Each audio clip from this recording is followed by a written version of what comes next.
Ефесянам 4 глава. Мы читали в четверг с 11 стиха по 16. Я продолжаю проповедь, которая у нас была в четверг. Возрастая в Христа Иисуса. Возрастая в Христа Иисуса. С 11 стиха, Ефесянам 4, с 11 стиха по 16. И он поставил одних апостолами, других пророками, иных евангелистами, иных пастырями и учителями.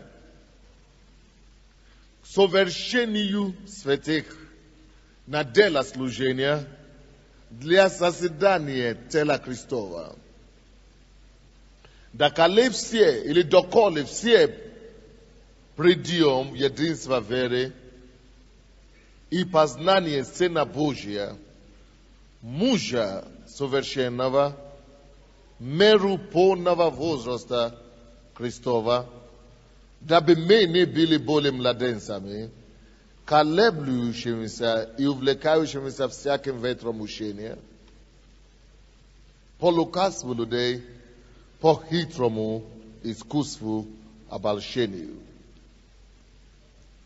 Прежде чем я начну проповедовать, я хочу поприветствовать пастора из Голландии, который посещает нашу церковь сегодня. Пастор Хэнк Сикема. Давайте поприветствуем его. Рады вас видеть. Возрастая во Христа Иисуса.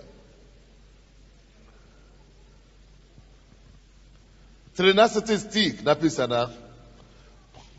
Доколе все придем единства веры и познание Сына Божия, мужа совершенного, меру полного возраста Христова, дабы мы не были более младенцами, колеблющимися и увлекающимися всяким ветром мучения, по лукавству людей, по хитрому искусству обольщению, но истинную любовью все возвращали в того, который есть глава Христос, из которого все тело, заставляемое и совокупляемое посредством всякой взаимно скрепляющей связи, при действии в свою меру каждого члена, получает приращение для созидания самого себя в любви. Написано, что Бог поставил дары в церкви. И перечисляется 5 основных даров служения, которые есть в церкви. Это руководство церкви. Это те, кого он поставил лидерами. Те, которые должны вести его церковь. Те, которые должны заседать церковь. Он говорит, Бог поставил в 11 стихе. Поставил в церкви одних апостолами, других пророками, иных евангелистами, еще других пастырями, и поставил 5 учителей. Поставил всех их в церковь. С какой целью мы прошли, если вас не было в четверг на служение, то можно взять проповедь. Первая часть этой проповеди была в четверг. Бог поставил, чтобы усовершенствовать церковь. Алло, мы были спасены не просто, чтобы получить благословение, друзья. Да, хорошо, что Бог благословляет нас, когда мы попали в церковь, голова болела, теперь уже не болит, аллилуйя, слава Богу, но что-то болело, нога болела или что-то еще болело, и теперь нам стало хорошо, это классно, это все есть издержка покаяния, издержка спасения. Но это еще не все. И не ради этого Бог спас нас. Во-первых, Бог спас нас, чтобы мы могли наследовать жизнь вечную. Чтобы мы могли войти в рай. Это основное. Но Бог же не собрал нас туда сразу. Он еще оставил нас здесь для какой-то цели. Для чего же? Иисус, когда мы покаяли в наших грехах, вошел в наши сердца. Кто знает, что Иисус вошел в его сердце, когда он покаялся?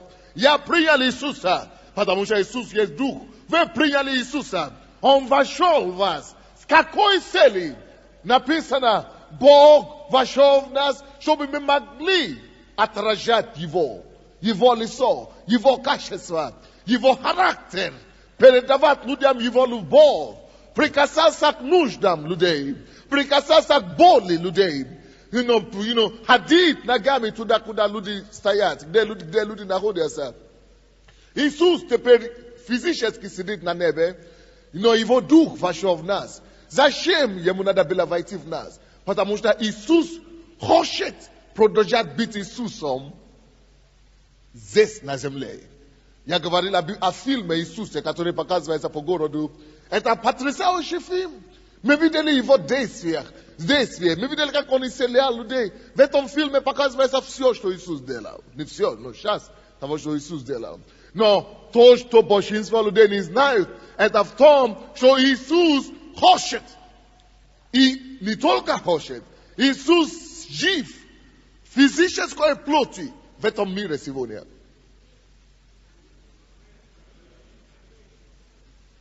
Иисус не только жил 2000 лет тому назад, Он жив сегодня здесь. Иисус живет в Киеве. Я знаю Его адрес.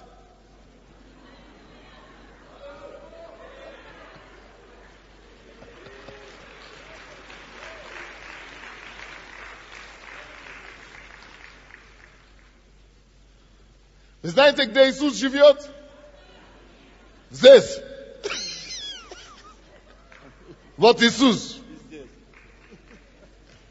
Все в шоке. Поймите, Иисус есть Дух. И Он принял Его своим Господом и Спасителем. И вы приняли Его своим Господом и Спасителем. Слушайте сюда. Иисус уже однажды жил в плоти. Но Он был в одном только плоти. В одной только плоти. И Он говорит, что лучше, чтобы я пошел.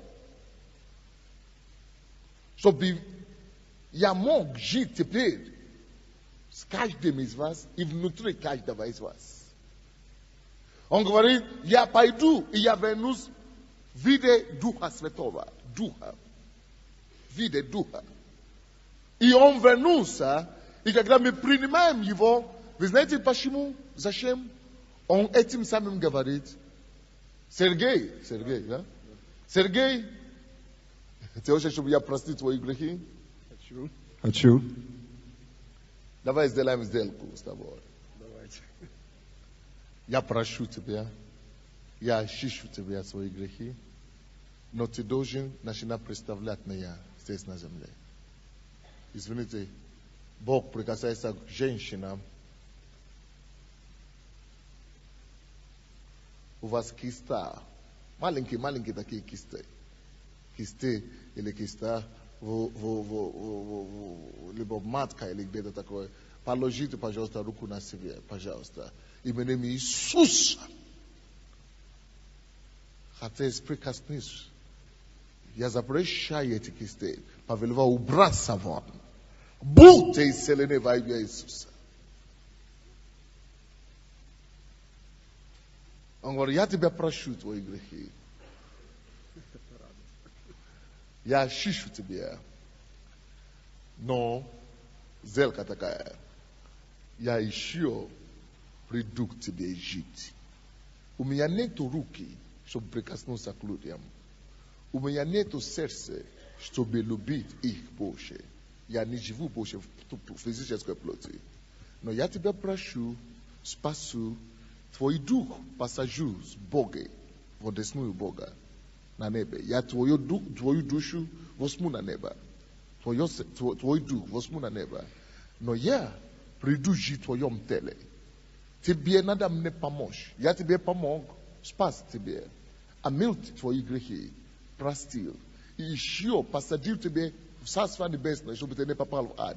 Чтобы ты наследовал жизнь вечную. Но ты теперь мне помоги. Ты скажешь, чем Иисус? Чем Иисус? Я человек бессильный. Вот. Единственным, в чем я нуждаюсь. Я нуждаюсь в плоти, физической плоти. Я хочу, у меня нету плоти, но у тебя есть. Дай мне прийти, жить в твоем сердце, твоей плоти, и чтобы пользоваться твоей плотью, чтобы прикасаться к людям. Я хочу жить в тебе для того, чтобы я мог прикасаться к таким же, как ты. Чтобы я мог чувствовать любовь таким же, как ты. Потому что если он друг только, люди не увидят его. Я хочу, чтобы меня видели в тебе, твоей плоти. Вот что случилось, когда мы с вами покаялись. Алло. У Иисуса нету тела, потому что Он в нашем теле. Иисуса нету руки, потому что наша рука — это Его рука теперь. Есть у кого-то расширение ног, расширение вены, правые ноги, которые ужасная такая, красная, такое у вас, как будто всего сейчас лопается, такие, как варикозная или что-нибудь. Положите, пожалуйста, руку. Именем Иисуса у вас, положите руку сюда, положите руку. Именем Иисуса, и просите, чтобы Господь исцелил вас. Будьте исцелены. Аминь. Допустим, Иисус хочет молиться за человека таким образом. Иисус хочет, допустим, говорить. Да, вот. Он хочет сказать кому-то, что я хочу тебя исцелить. Расширение вены. У Иисуса нету язык и рот, чтобы говорить вслух. Он должен говорить через кого-то. Поэтому он говорит через меня, допустим. Алло, если Иисус живет в вас, послушайте меня сюда. Твоя жизненная задача,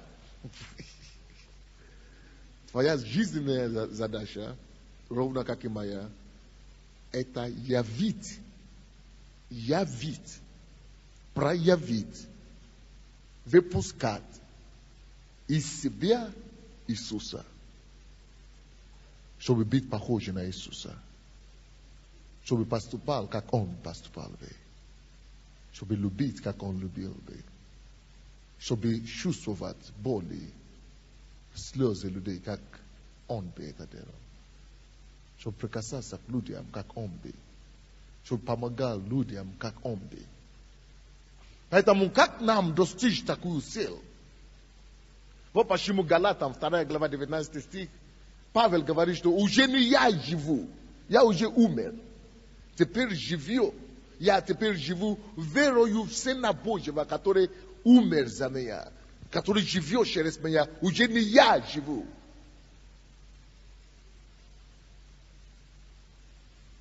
Скажите соседу, пора начинать явить Иисуса через твое тело.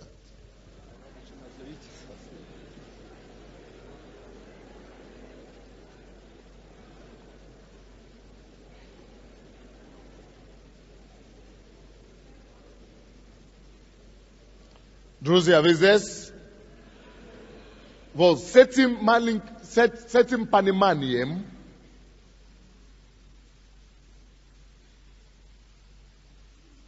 извините, опять Дух Святой мне показывает кого-то. Почка, правая почка, такое впечатление, что у вас дырка там. Серьезная проблема, правая почка. Такое впечатление, что у вас дырка внутри. Если это, может быть, не дырка, но что-то такое острое у вас там. Если это вы, пожалуйста, положите почка правая. Положите руку на себя. Будьте исцелены во имя Иисуса. Левая нога, как рожа, по-моему, или как называется, красная такая, как рожа называется. Да, будьте исцелены во имя Иисуса. Будьте исцелены во имя Иисуса. С этим новым пониманием, которое мы имеем, с этой иллюстрацией, которую мы имеем, давайте посмотрим и прочтем еще раз эти стихи. С 11 стиха, после 13. Хорошо? Именно ради того, чтобы мы, каждый человек, кто принял Иисуса, ради того, чтобы он мог стать такой, как Иисус, чтобы он мог вырасти в возраст Причем полный возраст Иисуса Христа. Поэтому Бог говорит, Он поставил одних апостолами и так далее в церкви. Чтобы мы с помощью этих даров Божьих мы могли вырасти полного возраста Христа. Давайте еще раз, откройте вашу Библию и посмотрите. Это Ефесянам 4, с 11 стиха. И Он поставил одних апостолами, других пророками, иных евангелистами, иных пастырями и учителями. 12 стих. К совершению святых. Алло. Совершенствование. Жить совершенно возможно, друзья. Совершению святых. На дело служения. Это Божья воля, чтобы каждый святой, каждый верующий был святым. Чтобы он был совершенным, чтобы мы достигали совершенства в жизни. Это во-первых. Во-вторых, Бог хочет, Он приводит нас в церковь, чтобы усовершенствовать нас. Он приводит нас в церковь, чтобы не только усовершенствовать, но чтобы поставить нас на дело служения. Служение. Это воля Божья, чтобы каждый верующий служил другим людям. Почему нужно служить? Потому что когда мы служим, именно тогда Иисус, который в нас живет, проявляется. Когда мы служим, этим самым мы видим, что Иисус, Он не спит в нас. Иисус, Он не умер в нас. И люди, и вокруг, окружающий нас мир, могут видеть, что Иисус хочет и может прикоснуться к ним. То есть дело служения, это через служение это происходит. Для созидания тела Христова, Бог хочет построить свое тело, церковь. Бог хочет поставить церковь выше всяких гор, всяких учреждений в обществе. Бог хочет сделать церковь самое респектабельное место в мире. Поэтому каждый из нас призван, чтобы мы могли созидать, строить церковь Божью. Разными дарами мы строим церковь Божью. Это написано для созидания тела Христова. Это церковь Христа. 13 стих. Каждый из нас призван, поэтому мы приходим в церковь, чтобы учиться, как это делать, чтобы усовершенствоваться, чтобы заниматься служением, чтобы созидать тело Христова. 13 стих. Цель, конечные итоги, в чем заключается? Почему Бог спас нас? Почему Бог создал церковь? Почему Он поставил в церкви пастора? Почему Он поставил апостола? Почему Он поставил учителя? Почему евангелистов, апостолов и пророков поставил Бог? Для какой цели, с какой стати мы ходим в церковь? Не только, чтобы получить благословение, не только, чтобы исцелиться от нашей болезни. Это хорошо, что Бог исцеляет. Это хорошо, что Бог помогает разрешить наши проблемы. Это хорошо, что Бог вытаскивает нас из депрессии. Это хорошо, что Бог делает чудеса и знамения. Но это всего лишь побочные эффекты. Это всего лишь приложение к основному пакету, к основной пакете, к основному сделке, к основной сделке. То есть, это всего лишь приложение. Бог исцеляет вас, чтобы вы могли быть вот такими вот, как здесь написано. Бог исцеляет, разрешает ваши проблемы, чтобы вы могли исполнить Его служение, чтобы вы могли демонстрировать Иисуса, потому что Богу тоже нехорошо, что Бог говорит, идите явите Иисуса, а вы сами еле-еле продвигаетесь. Поэтому Бог исцеляет вас, чтобы вы могли быть хорошим свидетельством для окружающего мира. В конечном итоге, какая Божья цель? 13 стих.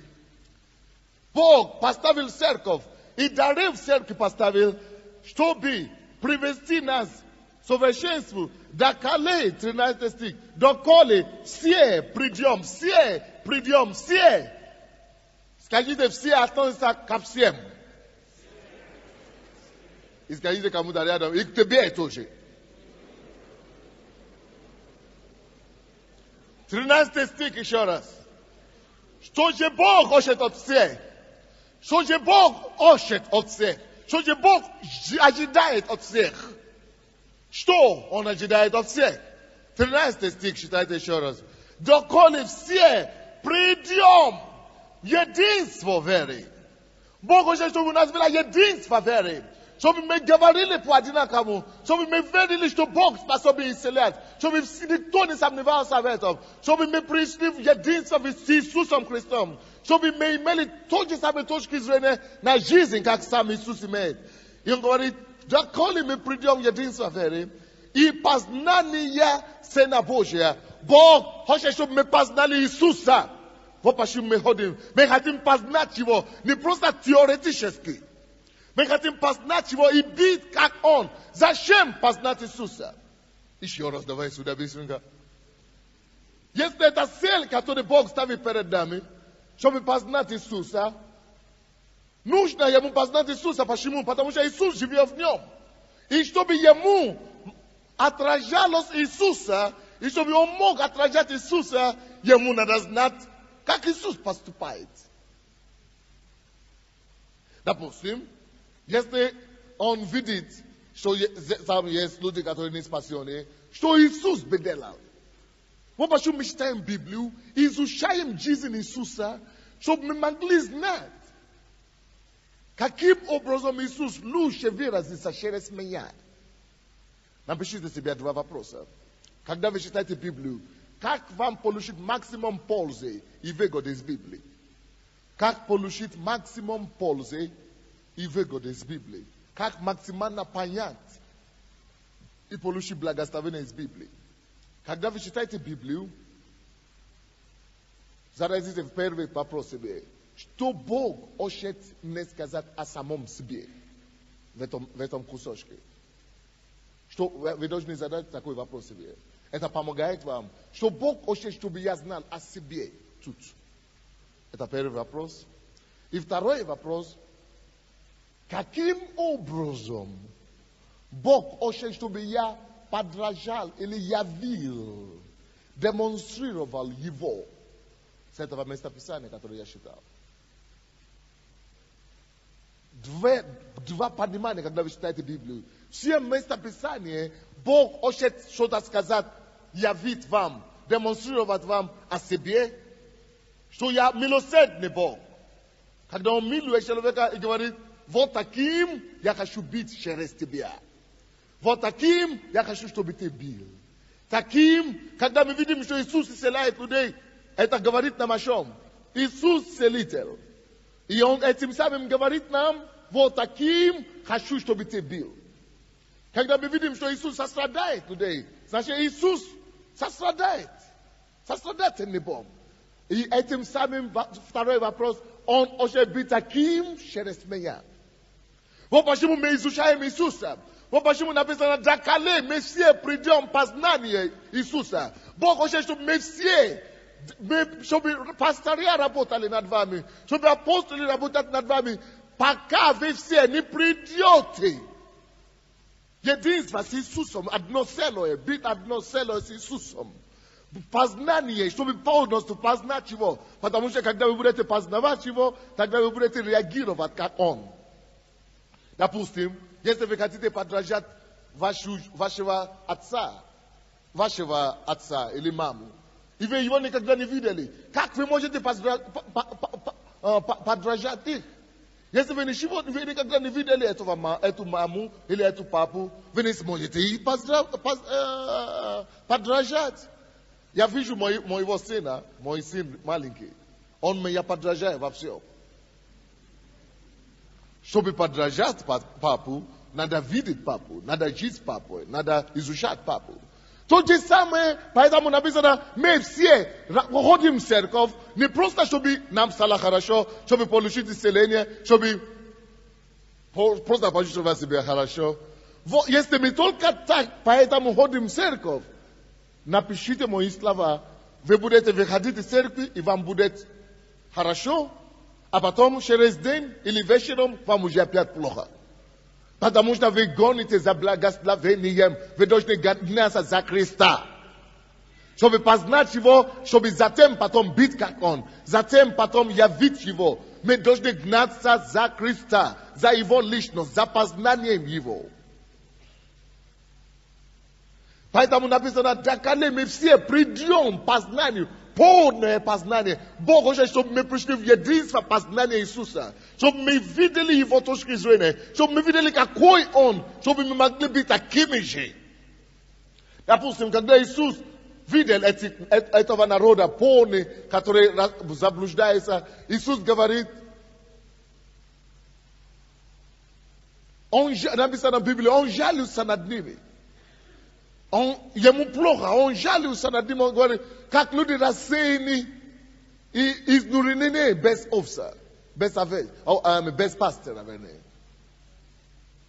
Этим самым, что Бог не хочет этим говорить. Бог этим хочет не сказать, что Sunday Иисус жалился. Его жалость вызывается, когда Он видит неспасенных людей. Он жалится над ними, и Он желает что-то делать о них. Когда я знал, значит, и Он хочет также, чтобы я жалился над неверующими людьми. Чтобы мне было жалко за них. Чтобы мне хотелось прикасаться к ним. Вот моя цель, почему мы читаем Библию. Мы читаем Библию, напишите, почему мы читаем Библию. Мы читаем Библию, чтобы быть такой, как Он. Не только, чтобы обетование взять. Не только, чтобы исцелиться. Не только, чтобы благословение получить. Нет, чтобы быть таким, как Он. Почему нам надо быть таким, как Он? Потому что мы договорились. Ты помнишь?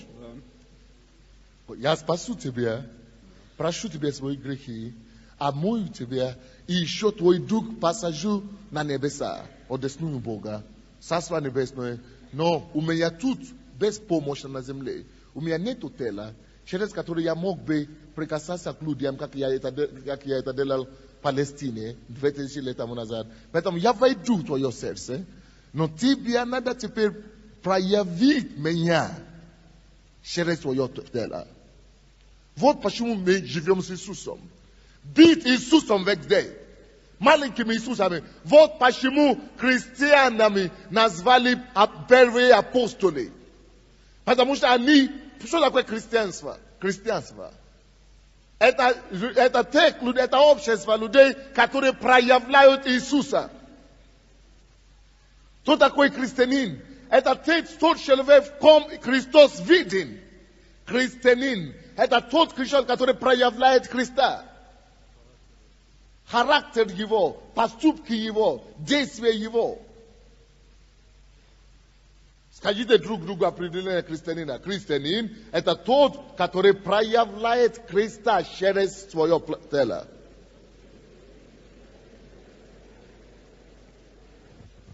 Скажите кому-то впереди и сзади.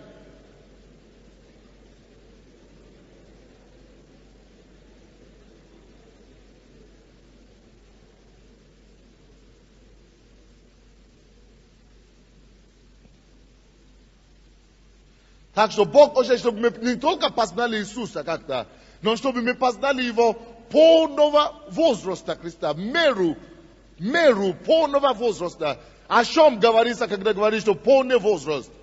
Это значит, чтобы мы могли дорасти до такого, как Иисус сам был на земле. Чтобы мы могли, многие из нас, мы похожи на Иисуса 1%. На 2%, 10%. Но Божье желание, Божья мечта, Он ждет, когда мы придем в полный возраст Иисуса. Когда мы будем полностью как Он. И я хочу вам сказать, спасибо, что это есть то время, когда Бог поднимает такие церкви, когда Бог поднимает такие верующие, где верующие в церкви будут похожи полностью на Иисуса. Это есть то поколение, 3-е тысячелетие, когда люди, мужчины и женщины, девушки и мальчики будут ходить как сам Иисус. Когда кровь Иисуса будет гореть в них. Когда Дух Святой наполнит их, как Он наполнял Иисуса. Когда они начинают делать такие же чудеса, знамения, как сам Иисус делал. Это есть то время, в котором мы живем. Перед приходом Иисуса опять за свою церковь. Прежде чем этот мир закончится, в этом мире будут ходить такие верующие, которые будут проявлять характер Иисуса, которые будут проявлять чудеса Иисуса. Я написал только что 2 книжки. Божья армия последнего дня. Дайте мне эту книгу. Вам надо всем, передайте мне. Вам надо всем читать эти книги. Маленькие брошюры такие, чтобы знать, какая церковь сейчас Бог строит. Бог сейчас строит церковь, Takich lude katore napołniny Bogom. Boga napołnnymi ludźmi. Ludzi, którzy będą przekazać lubomu sheloveku i ani budu iselasa. Ani da nie budu malisa. Ani da wybrać prosta hadim magazine. To ta prosta kadejte wasze prekasniosa. I selenia bude też swas. Ketem ludziom. Wy budete gawarit jak Jezus. Wy budete jawić i wasz udesa znamy. Eta to, co Bóg oszedł dla nas. Щоб ми прийшли по невозраст Христа. Вот почему мы ищем познание. Вот почему мы ищем мудрость Его. Вот почему мы ищем познать Его побольше.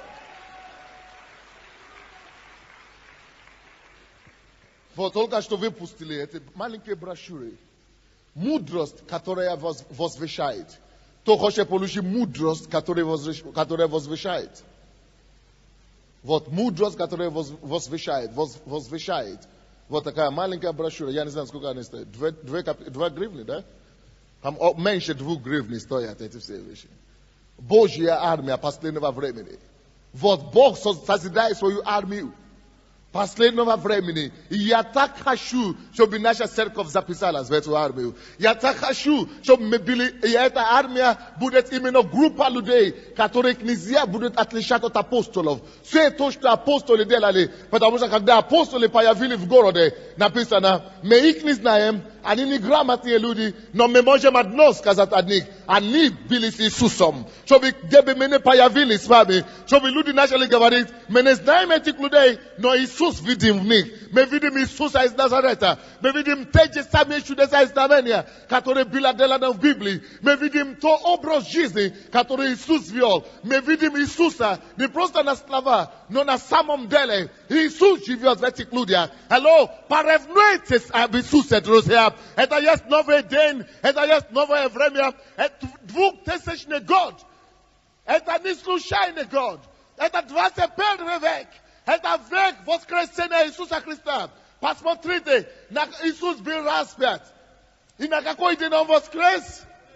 На 3-й день. И Библия говорит нам, что один день перед Богом как 1000 лет. 1000 лет как один день. И Библия говорит, если 3 дня равно воскресение Иисуса Христа, то 3000 лет это к чему равно?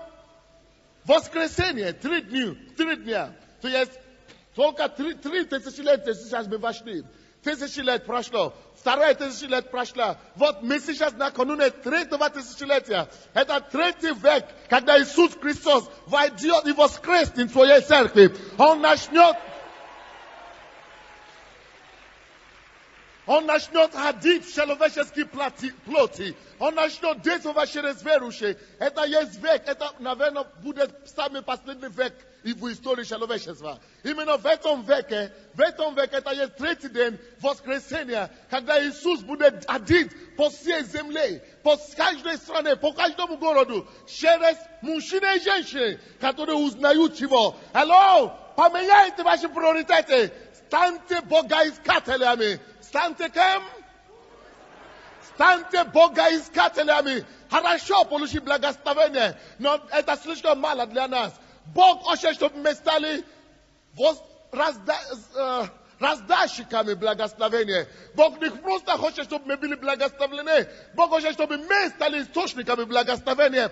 Хорошо, что Бог исцеляет, но Бог хочет не просто, чтобы мы получили исцеление. Алло, другое время пришло, когда это мы должны начинать нести людям благословение. Бог хочет исцелять не через кого-то, но через нас. Иисус сам хочет проявиться через нас. Вы Его помазание исцелительное, вы Его помазание восстановительное. Поэтому написано, наша цель должна быть в том, чтобы быть, вырастить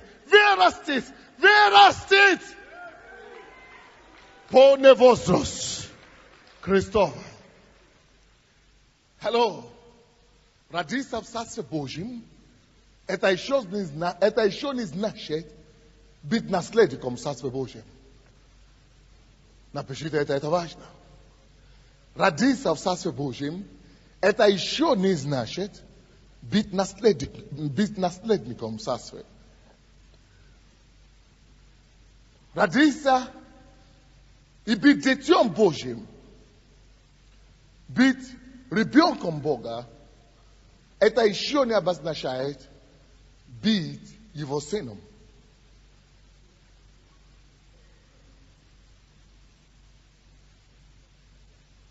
Вы ребенок Божий, вы Божье дитя, но это еще не значит, что вы его сын. И беда церкви заключается в том, что слишком церковь Божья наполнена детьми Божьими, но не Божьими сыновьями. Беда церкви заключается в том, что церковь Божья наполнена младенцами Божьими, но не Божьими наследниками. Поэтому проповедь сегодняшняя рассчитана на то, чтобы сделать из вас младенца наследника, чтобы сделать из вас ребенка в сына, чтобы превратить вас наследником этого дома. Что такое наследник? Наследник — это тот, который получает и наследует наследство дома. И, друзья, я хочу вам сказать, в этом доме, Божьем доме, в котором мы родились с вами, в этом доме, Божьем царстве, который Господь привел нас с вами, здесь много благословения, которые нужно наследовать. Здесь куча благословения. Здесь помазание, чтобы процветать. Здесь благодать, чтобы состояться. Здесь семья величия. Здесь помазание, чтобы исцелять и спасать других людей. Все небо и земля, все богатства и всего то, что они имеют, сокрыты в Царстве Божьем. Здесь богатство, здесь честь, здесь слава, здесь красота Божья, здесь все наилучшее, что Бог создал. В этом царстве все принадлежит нам, потому что Бог есть Бог неба и земли, потому что Ему принадлежит все. И если нашему Отцу принадлежит все, это обидно, что мы есть дети в этом доме и не быть наследники. Слушайте, дети не обозначают автоматически наследники. Чтобы быть детьми, нужно покинуть младенчество. Вот почему 13 стих Ефесянам, 4 глава написано: дабы мы, чтобы мы не были более младенцами. О, Бог печалит, Бог переживает, Бог не хочет, Богу плохо, что в церкви его дети не становятся наследниками, что его дети, они остались детьми, что его дети остались младенцами. Поэтому он говорит: я поставил апостола, я поставил пророка, евангелиста, учителя и пастора, чтобы сделать вас людьми. Я поставил церковь мою, чтобы мои дети не оставались детьми, чтобы вы выросли. 14 стих. Дабы мы, чтобы мы не были более младенцами.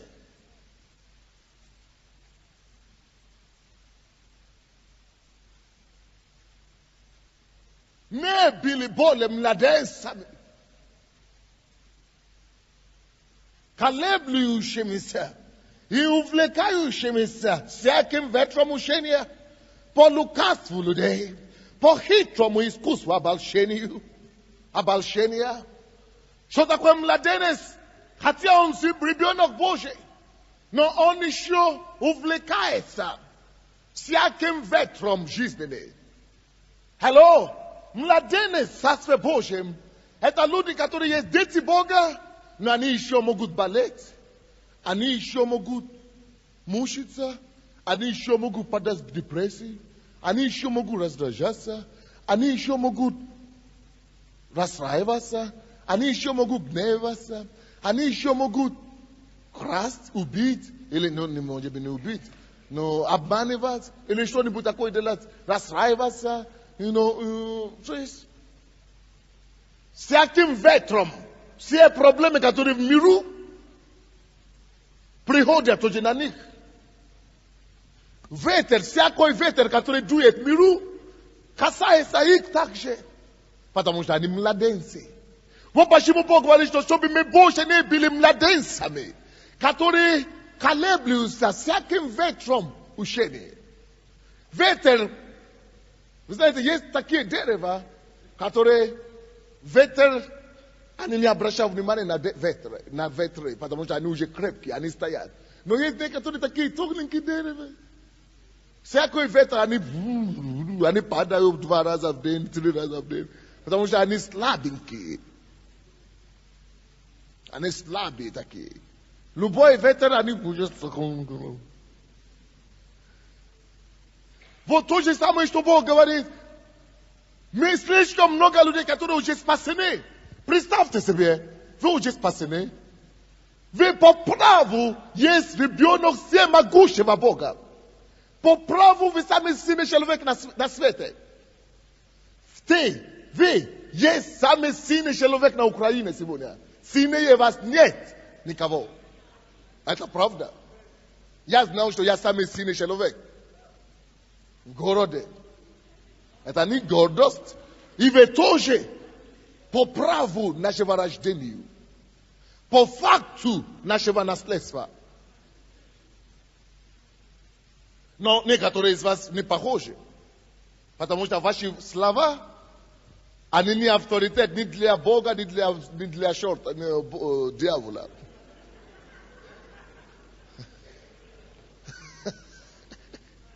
Ваши слова никому не авторитет, ни для людей, ни для Бога, ни для дьявола.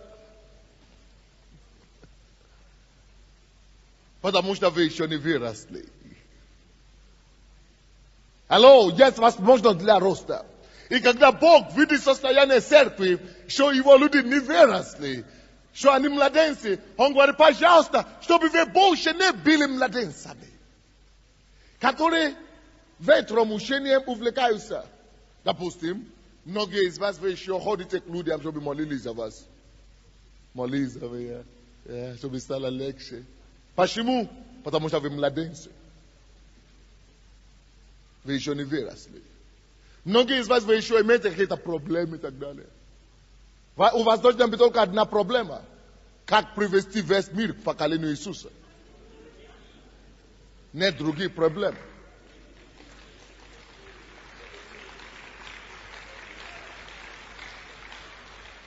Галатам 4 глава.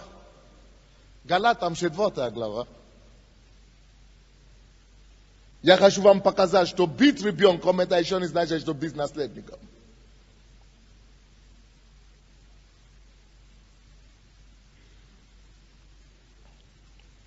Очень важный стих. Галатам 4 глава. Еще скажу, наследник, доколе в детстве, ничем не отличается от раба, хотя и господин всего. Давайте мы все прочтем это первый стих вместе.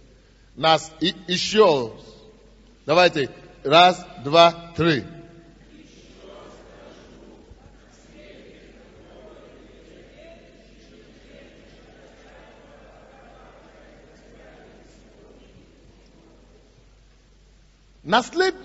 Наследник. Он наследник, правда, да, ребенок какой-то есть здесь. Маленький ребенок, принесите мне маленький ребенок, до 2 лет или до 3 лет. Наследник, доколе еще в детстве, ничем не отличается от раба дома. Алло, скажите, пожалуйста, кто наследник дома? Ребенок или раб дома? Кто? Ребенок или раб? Ребенок. Хороший ребенок такой. Папа, станьте тоже. Да. Вот ребенок, хороший ребенок. Допустим, это папа. И, допустим, у папы есть яхта твоя. Яхта. Вот, машина, плавает. Яхта. Допустим, у папы есть яхта. Есть 10 домов, 100 рабов, фирма, 1000 работников. Но он не знает об этом. Ему все равно, он не знает. Кто работает, он еще маленький. Постойте. Посмотрите еще на этот стих. Еще скажу вам. Наследник. Пока в детстве Ni только ничего не может наследовать. Но он вообще равняется нулю. Это то же самое, как раб, который ничего не имеет. И ничего не принадлежит. То же самое в Царстве Божьем, друзья. Мы рождены в этом Царстве. В этом Царстве куча благословения, куча авторитетов, куча силы и власти, которые принадлежат нам. Но Бог говорит, чтобы мы больше не оставались в детстве. Чтобы мы больше не были младенцами, которые колеблемы. Почему? Если мы, будучи в церкви, останемся в детстве, хотя он и наследник, но он ничем не отличается от раба. Он ничего не имеет. Он наследник, да, вы попадете на небо, да, вы спасетесь, да. Но здесь на земле дьявол будет вас... Почему мы ходим в церковь? Чтобы побыстрее вырасти. Чтобы побыстрее получить наследство. Давайте мы все скажем наследство. Это мое. Оно мне принадлежит. Все, что у Бога есть. Он мой Отец. Господня земля. И все, что в ней. Все, что у Бога есть. Они мои по праву. Поэтому я не останусь младенцем. Я вырасту. Это ключевой момент. Вот почему, когда вы приходите к Богу, вы спасаетесь, ваша задача номер один, это стать фанатиком, если вы хотите. Это начинать просто гнаться за Богом. Это стать богоискателем номер один. Это стать, если вы хотите, сумасшедшим ради Христа. Это изучать все, что только написано. Это один на все собрания, которые только возможно. Это гнаться за Богом, чтобы люди подумали, что вы на почве религии с ума зашли. Но я шучу. Но я имею в виду, что это значит просто идти за Богом 100%. Начинать искать Бога, искать Его. Вот почему, друзья, может вы видели когда-нибудь, кто-нибудь заметил, что есть некоторые люди, которые ходят в эту церковь уже 5 лет, или 6 лет, или 2 года, или 3 года, или 4 года. А есть некоторые, которые ходят всего лишь полгода, или год. И они, эти, которые ходят 5 лет, приходят к этим, которые ходят полгода или год, и говорят, помолись мне. Потому что они остались с детьми. У них тоже есть сила это, но не могут пользоваться. Или дай мне копейки. Дай мне надо бизнес начать. Все написано в Библии. Написано, все уже готово. Прежде чем Бог призвал нас проповедовать, к спасению церковь, прежде чем Бог кого-нибудь спас, Он убедился о том, что все, что ему надо, чтобы жить, благочестивую жизнь, все ему уже дано. Все уже готово, придите. И он говорит, Бог послал своих рабов, говорит, идите звать их из площади, переулка, с улицы. Потому что все уже готово. Все готово для твоего счастья. Все готово для своего здоровья. Все готово для твоей состоятельности в жизни. Все готово, чтобы ты состоялся как личность. Все готово, чтобы ты исполнил то видение, которое Бог тебе дает. Все готово, прежде чем Бог тебя позвал. Но если ты не вырастешь, ты будешь ходить еще 10 лет вот таким образом.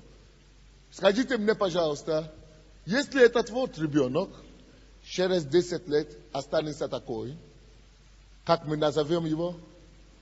Уроды. Уродство. Не просто по физически. Если он останется таким же образом и умом, Я буду 15 лет говорить, та, кушать, есть.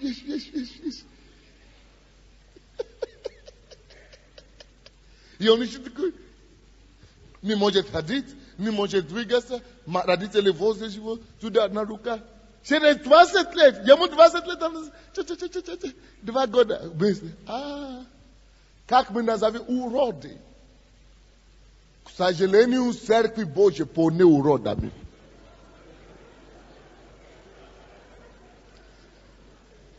На вам. Если вы не хотите, чтобы вас назвали уродами, не думайте, что я никого не оскорбляю. Я донашиваю истину. Вот почему я сказал, что первая задача, Бог говорит, чтобы вам больше не оставаться младенцами. Чтобы вам больше не оставаться младенцами. Чтобы вам больше не оставаться младенцами. Почему? Потому что младенец, наследник, хотя он не наследник всего. Младенец, хотя он наследник всего. Но он ничем не отличается от раба. Раб болезни, раб неудачи, раб несостоятельности, раб обстоятельствам и ситуации, раб экономическим переменам, раб политической системе, раб всего. Мы должны быть выше экономики, выше политики, выше болезни, выше проблем и жить во славу Господа, проявляя Иисуса через себя.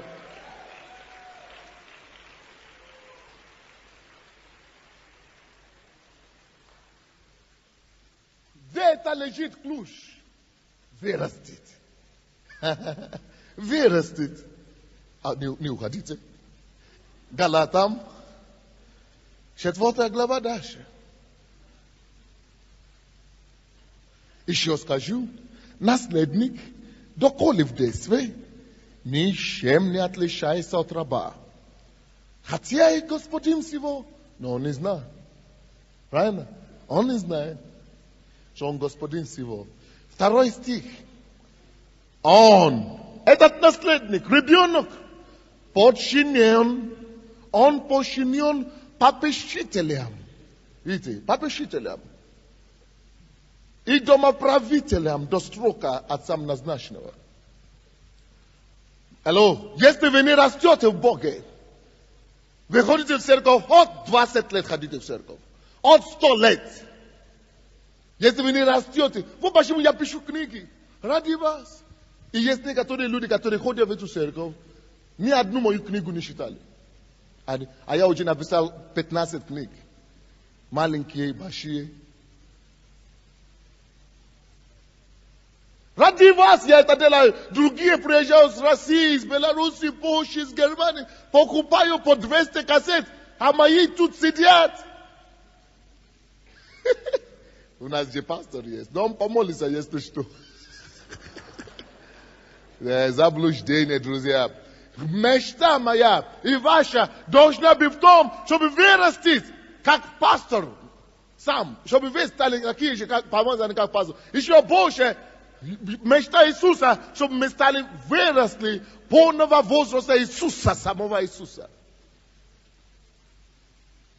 Написано, если он не растет, хотя вам принадлежит все, хотя Бог хочет вам все дать, хотя вы имеете вся власть, чтобы изгонять любого беса, хотя вы имеете силу молитвы, чтобы любая проблема решилась, хотя вы имеете силу и помазание, чтобы любому человеку помочь, вы сами будете нуждаться в помощи. Попечители и воспитатели жизни будут направляться к вам и будут вдергать вас туда-сюда. А вы знаете, что такое попечители и воспитатели жизни? Болезни, проблемы, неприятности. Потому что когда человек уходит в сторону, какую-то ерунду, Бог же должен поставить какую-то награду, чтобы он не упал. Ребенок же идет, ударится. Поэтому надо поставить ограждение, поэтому болезни ставятся, поэтому что еще там? А проблемы ставят обстоятельства, пока ты не вырастешь.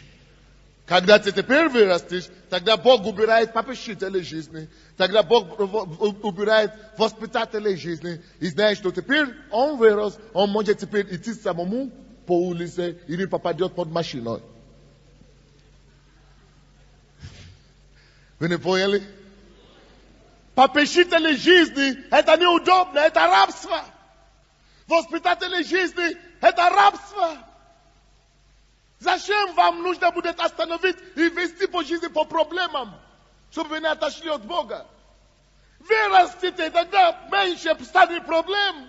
Вырастите, неприятности станет намного меньше, исчезнут вообще. Вырасти, жаждать по Богу, иметь жажду, чтобы глотать все, что Бог говорит, глотать Библию, глотать все литературы, все кассеты, вырасти, и чтобы стать наследником. Это серьезная вещь. Наследник, обидно за него. Хотя он маленький, его никто не пустит в школу саму. Аминь. Чтобы он сам пошел в школу.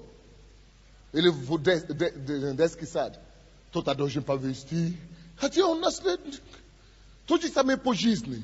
Только по жизни не человек ведет. Попечители жизни и воспитатели жизни — это проблемы, всякие обстоятельства, которые Бог допускает, чтобы вас не убить себя. Чтобы вам себя не убить. Вот, допустим, когда машина ломается, значит, что-то не то в машине, надо заменить что-то. То же самое, когда у меня головная боль или у меня что-то болит, это тоже подсказка. Боль не всегда плохо. Это подсказка, чтобы я знал, что что-то не в порядке в моем организме, надо что-то починить. Лекарство или что-то надо принять, надо восстановить что-то. Надо исцелить что-то. То же самое по жизни. Обстоятельства, какие-то проблемы, тогда это знак того, что вы еще уходите куда-то в сторону или что-то. Бог хочет вас держать в русле. Но если вы вырастете, если вы станете взрослым человеком, у вас будет меньше автоматически такие проблемы. Вы живете как Иисус. Ваша проблема это будет только тем, чтобы помочь другим. Ваша проблема это, чтобы вытащить других будет. Ваша проблема это будет том, чтобы кому-то делать добро. Вот почему мы, многие из нас, мы говорим о том, что система 12, давайте наберем людей и так далее. И не получается. Почему? Потому что мы хотим только получить благословение. Мы привыкли к этому делу. Лишь мы хотим получить благословение для себя живу. Ой-ой-ой-ой-ой. Если мы еще вот так живем, мы еще не живем, друзья. Давайте начнем жить для других, и тогда будем иметь вкус жизни. Наследник, хотя он и наследник, он и хозяин всего, но пока он маленький, все, он раб, ничем не отличается от... 3 стих. Так имей. Скажите, так имей. Доколе били в детстве. Били порабощены. Вещественным началом мира. Что такое вещественное начало мира? Закона природа и общество. Закона природа. Вещественным началом мира. Это то, что естественно для всех. Но если вы верующие, мы уже не должны жить по естественным веществам мира. Но! То, что происходит с людьми в мире, не должно со мной произойти. То, что случается с людьми, соседями, я исключен, я избавлен от этого автоматически. Мы не должны быть водимыми по жизни вещественными вещами мира. Изначальными вещественными обстоятельствами, проблемами. Но. Потому что если мы вырастим от младенцев, детей, в ребенка, в сына, мы уже не будем по вещественным началам мира вести водимыми. Не ветрами колебливаться. К Римлянам 8:14 написано, что когда человек вырастет с детства, покидает детство, вырастает в сына, он уже не водимым по вещественным началам мира, а по чем водимым? По духу. Natkroite, razve vizabile, krimli nam vosim shetrina se. Все Вадимие Духом Божьим суд, Сыне Божий, слушайте теперь. Почему Сыне Божий? А потому что у Бога есть дети, у Бога есть младенцы, и у Бога есть сыновья. Дети, младенцы Божьи, они Вадимими Шем, вещественным начала мира. Дети Божьи, младенцы Божьи, Вадимим, не Духом Божьим. Вы не понимаете, что я говорю? Разница есть между ребенком, духовный ребенок, возьмите его за руки. Духовный ребенок и духовный взрослый сын. Это ребенок в Боге, и это сын в Боге. Сын в Боге будет Вадимим с Духом Божьим. Римлянам 8:14. Только сыновья, слушайте внимательно, только сыновья в духе имеют способности быть Вадимым Духом Божьим, Духом Святым. Только сыновья водят Дух Святой. Только сыновья имеют различать голос Духа Святого. Только сыновья знают, кто такой Дух Святой, и идти за ним. А младенцы в духе, даже если им будет во Христе 20 лет, даже если им будет 50 лет в Боге, но раз они не растут, раз они не выросли в Сына, они будут Вадимим, Галатам 4:3, вещественным начала этого мира. Что такое вещественным начало этого мира? Это проблемы, обстоятельства, болезни, законы природы, законы биологии, законы усталости, законы депрессии, законы экономики, законы политики и так далее. Вещественным началом мира. Итак, то Вадим Духом Святым, сын или ребенок? Сын. Вот почему к римлянам написано, ибо все Вадимы с Духом Божьим. Суд. Вот почему написано суд. О чем это говорит нам? Это значит, они выросли. Суд, они Божьи, они дети Божьи, они теперь сыновья Божьи, они Божьи, они младенцы Божьи, они теперь дети Божьи. Теперь поэтому они Вадимы Духом Святым. Они могут сказать законам природы замолчать. Они могут сказать болезням убраться вон. Они могут сказать проблемам замолчать. Они могут приказать экономике не прикасаться к ним. Политика убраться с дороги. Они могут жить в свободе и явить Иисуса через себя.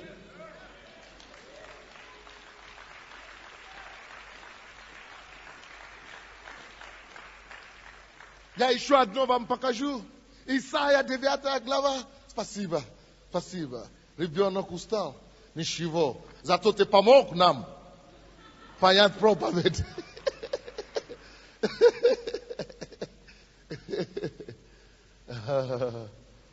Исайя 9 глава. 6 стих. Кто-нибудь понимает проповедь сегодня? Или непонятно? 6 стих, 9 глава Исайя.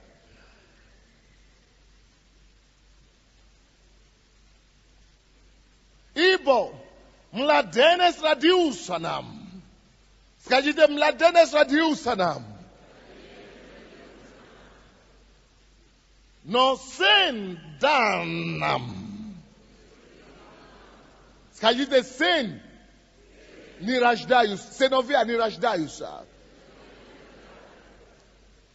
Почему тут говорится об Иисусе Христе? Не написано, что сын родился нам, потому что это было бы заблуждение. Сыновья не рождаются, сыновья становятся. Поэтому написано, ибо младенец родился нам, ибо младенец родился нам. Ибо младенец родился нам, но сын дан. On vero чтобы стать сын. А ком речь идет здесь, кто знает? А? Об Иисусе. Даже сам Иисус. Если бы он пришел в этот мир, и не думайте, что пастор заблуждается, то, что я сейчас скажу. Но это факт, то, что я сейчас скажу. Если бы Иисус пришел в этот мир, он бы родился от матери, от Марии. Если бы он отказался вырасти духовно, если бы он вырос только физически, если бы он не рос духовно, он бы не мог стать спасителем мира. Он бы не стал сыном у Бога. Он бы никому не угождал Богу. Он бы не состоялся как спаситель.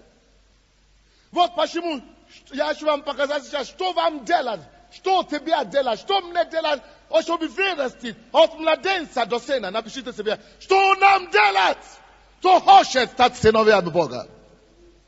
Кто желает стать сыном. Наследником, кто желает стать. Половину зола. Даже понять руку нам тяжело.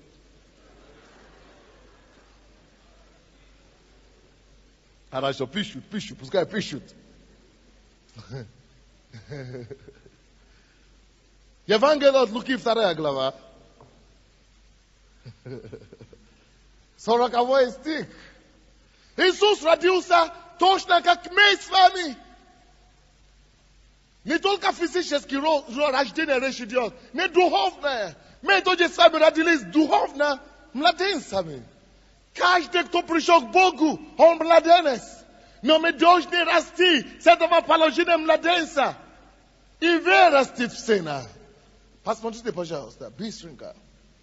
40 стих.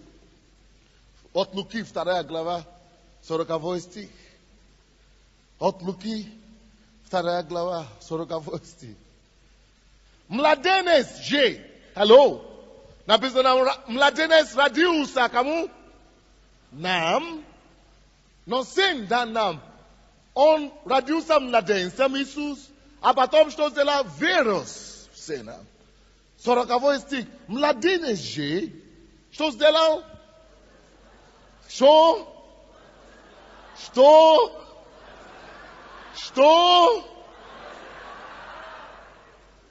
Напишите первое, что нам с вами надо делать. Мы точно как Иисус младенец, если Иисусу нужно было возрастать, если Иисусу нужно было возрастать, то нам с вами тем более. Нам надо расти духовно. Иисус младенец возрастал и укреплялся духом. Напишите, второе, что нам надо делать, укрепляться духом. Быть крещеным Духом Святым. И укрепляться в духовных вещах. И исполняя премудрости. Напишите третье, что нам надо, чтобы вырасти от младенца в сына. Это приобретать мудрость. Вот почему Притчи 4:7 говорит, приобретайте, ну как там написано, покупайте разум и приобретайте премудрости. Купите, приобретайте разум и всем именем вашим приобретайте мудрость. То есть за мудростью надо, даже если нужно продавать свои штаны последние, чтобы купить, надо сделать это. Мудрость – это ценная вещь. Написано, мудрость – это главное в жизни. Мудрость. Поэтому мы покупаем, мы продаем все книги здесь. Со всех стран мира книги продаются здесь. Мы переводим все книги ведущих проповедников, чтобы нам приобрести мудрость. Мы приобретаем все переводы, все разные Библии, все кассеты, проповеди, все здесь. Чтобы нам что? Приобрести мудрость. Даже Иисусу нужно было исполниться мудростью. Потому что мудрость – это то, что украшает в жизни. И то, что отличает от прочих. Исполняя премудрости, и благодать Божья была на нем. Когда вы будете это делать, расти духовно, укрепляться в духе, исполняться духом, Бог начинает реагировать. Вы знаете, что он делает? Он начинает поселять вам благодать. 50 стих, вернее, 51 стих. После того, как Бог вам даст благодать, что будет? 51 стих. Иисус же преуспевал. Напишите 52 стих. Вы будете преуспевать в вашем деле, в вашем бизнесе, в вашем призвании, в вашем деле. Во всем, к чему вы призваны, процветание ждет вас. Успех ждет вас, если вы будете наполняться мудростью. Это все возможно нам. Но если этот ребенок останется на таком же уровне, ему ни успех не пахнет, ни мудрость ему не снится, ничего, потому что он не вырос. Он будет говорить, я уже 3 года хожу в церковь, я не хочу слышать эту чушь. Я уже 5 лет хожу в церковь, замолчите. Почему Бог мне не помогает? Я не знаю, я уже молился, и уже постился, и уже лидер молился. Сидите там. Ребенок, младенец, если он наследник всего, ничего до него не дойдет. Почему? Младенец. Не вырос. То уродному даст чего-то. Никто. Может быть, только по милости. Милости не подавай копейки и все. Поэтому успех гарантирован нам, друзья. Успех есть во Христе Иисусе для нас. Процветание есть во Христе Иисусе. Благодать и сила есть во Христе Иисусе для нас. Надо только вырасти. От младенца стать сыном. Иисус же преуспевал при мудрости и возрасте, и в любви у Бога и у людей. Когда вы растете в духовных вещах, давайте я вам скажу, успех будет, это результат уже. Успех, когда вы становитесь сильны в духовных вещах, вы будете успешными. Так, это во-первых. Когда вы растете в Боге, вы не только будете успешными, вы будете большими, выдающимся человеком. Возраст, вы будете расти, вы будете большим, вы растете большим. Вы будете популярным, успешным, выдающимся. А потом у вас будет уважение и от Бога, и от людей. Любовь от Бога и от людей. Люди будут тянуться к вам. Люди будут зависимы от вас. Люди будут спрашивать у вас благословение. Люди будут просить у вас дорогу в жизни. Люди будут кормиться от вас духовно. И Бог будет посчитать вас помазанием и благодатью. Алло, ничего не сравнится тем, чтобы расти в духе. Вот почему я сказал, если вам надо, станьте фанатом. Если вам надо, станьте кем угодно, чтобы только вырастить. Я еще вам подскажу, какие еще пути можно расти в Боге. Быстренько я закончу. Все, заканчиваю. Посмотрите 3 главе Евангелия от Луки.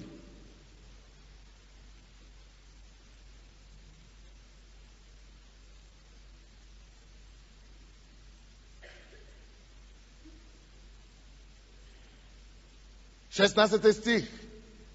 Еще один условие, чтобы вам вырастить.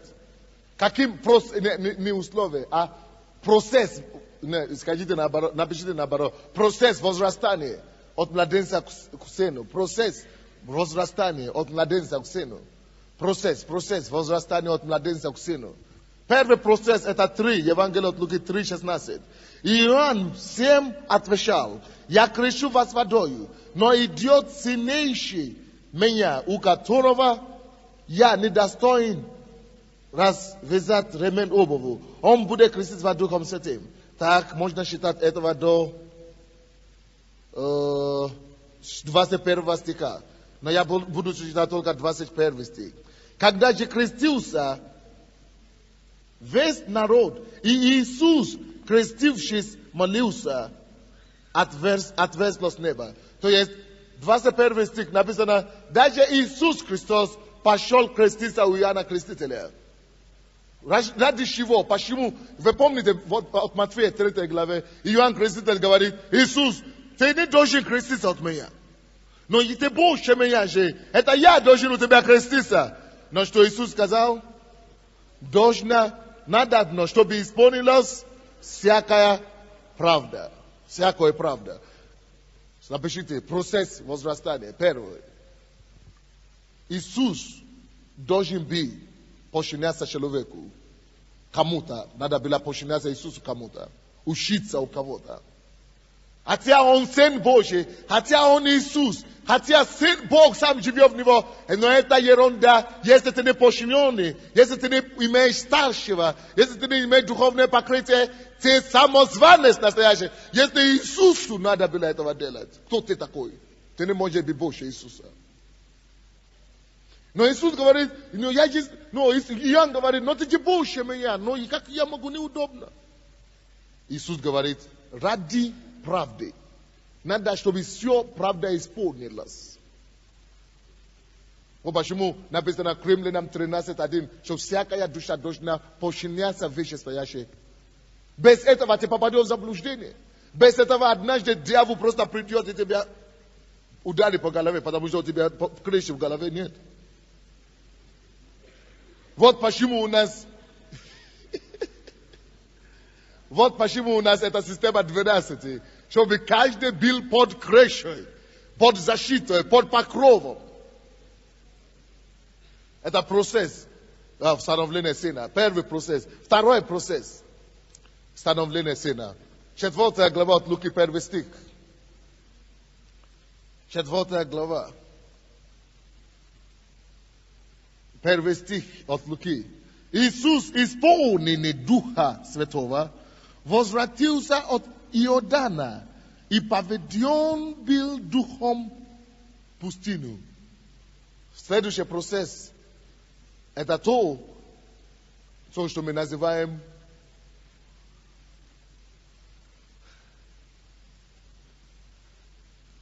пустынные переживания.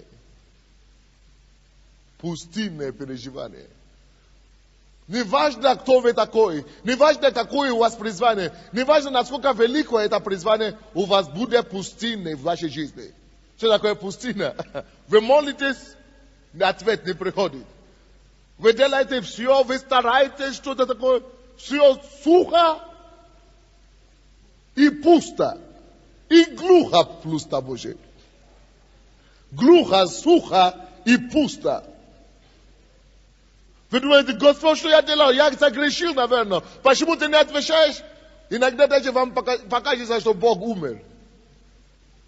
Нет, это вам надо было пройти вашу пустыню. Потому что пустыня – это то, что делает нас состоятельными. Следующий процесс, третий, да? Это процесс искушения, борьбы с искушениями, борьба с искушениями. У всех будут такие моменты, когда вам нужно будет сражаться с искушениями. Бороться против греха. Это то, что у Иисуса было. Пустыня. То это все процесс, который направлены не для того, чтобы тебя уничтожить. Не для того, чтобы тебя убить. А они направлены все на то, чтобы расти твои мускулы. Чтобы ты больше не был младенцем, чтобы ты мог затянуться, или как написано, растянуться и вырасти. От младенца в кого? В сына. Чтобы обстоятельства уже тебя не учили. Чтобы проблемы вещественным начала мира уже тебя не управляли. Чтобы ты мог стать крепким и здоровым. Чтобы ты мог стать взрослым и сыном. Что происходит в результате этого всего? От Луки 14.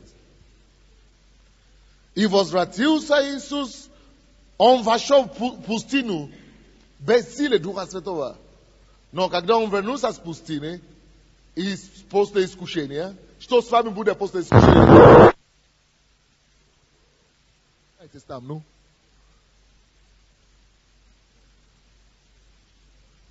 Ne ispugajte ljudi, testi što ljudi sidijat, a ve tu detski sad igrajte.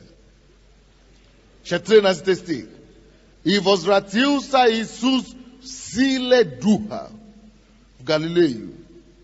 И разнеслась молва о нем по всей окрестной стране. То есть, после пустыни и искушения, Иисус вернулся в силе духа. Напишите, пожалуйста, когда вы вырастете в Сына, сила духа сопровождает вас. Сила духа Бога начинает сопровождать вас. Вот почему написано, что только все водимые Духом Святым являются сыновьями. Все водимые Духом Святым сыны Божьи. Кто из вас желает вырасти в сына в духе? А если сила Духа Святого сопровождает вас, вот почему кто-то может стать как пастор и говорит: алло, у кого-то там есть печень или что-нибудь, или камень, и выходит. Не прикоснулся, не молился, не дотронулся. А этот человек сам уже молился 2 года, ничего не происходит. Почему? Младенец ребенок. И сына. Сила Духа сопровождает сыновьями. Вот почему Иисус, послушайте внимательно, напишите. Вот почему Иисус не мог делать ни одно чудо до 30 лет. Ему надо было стать сыном. Вот, он стал сыном от младенца только после его крещения, так? После того, как он починался Иоанну, после того, как он пошел в пустыню и был в пустыне, был испытаемый, и только после того, как он вышел из искушения. Только после того он мог стать сыном. И после того только сила Духа могла сопровождать его. То есть даже Иисусу надо было пройти этот процесс. Вы не думаете, почему Иисус начал проповедовать только в 30 лет? Не только потому, что закон того времени не разрешал, а потому, что ему надо было вырасти. А до того, что он занимался, работал плотником. Куда годится? Если ты ходишь в церковь, хоть 30 лет, если ты не растешь, вещественные мира сего будут тебя управлять. Давайте преклоним нашу голову. Не станем на ноги и скажем: Господь, помоги мне вырасти. Помоги мне вырасти полного возраста Христова. Полного возраста Христа. Я хочу, чтобы Иисус явился через меня. Мы молимся, пожалуйста, поднимите ваши руки к Богу и скажите Ему: Господь, помоги мне вырасти. Помоги мне покинуть младенчество. Мы молимся, молитесь о себе. Взывайте Богу от души, ревностью, жаждой в сердце, что я хочу, Господь, вырасти. Я не хочу остаться младенцем. Я не хочу остаться тот, который ветром, всяким ветром колеблется. Я не хочу остаться тем, который всяким ветром колеблется. Я не хочу остаться тем, который всяким ветром, мучением колеблется. Боже, помоги мне расти. Помоги мне вырастить. Помоги мне усовершенствоваться. Помоги мне подражаться Иисусу. Помоги мне уподобиться Иисусу. Помоги мне уподобиться Иисусу. Подражать моего Спасителя. Помоги мне и научи меня выпускать Иисуса с меня.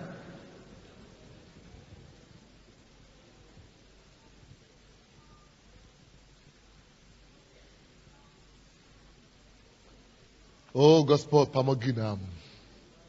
Примите определенное решение сегодня, что я буду искать мудрость. Я буду искать мудрости, Господь.